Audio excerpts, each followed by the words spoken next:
Good morning friends. సూర్య భగవానుడు వారు చూడండి ఎంత బాగా వస్తున్నారో ఈరోజు. తులసి చెట్టుకు కూడా పూజ ఈరోజు మా కావ్య పెట్టింది. 5కే పెట్టేశారు, వాళ్ళు ఊరు వెళ్తున్నారు ఈరోజు అని. ముగ్గు కావ్య వేసింది.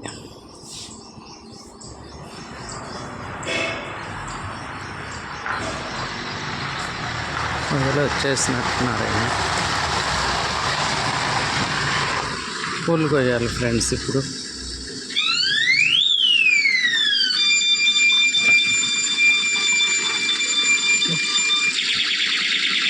ముగ్గు కూడా కావ్యానే వేసింది నైట్.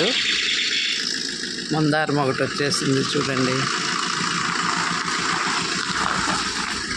పైన పూలు కోయలేదు ఫ్రెండ్స్ ఈరోజు. లిఫ్ట్ అయితే రిపేర్కి వచ్చింది, పాడైపోయింది.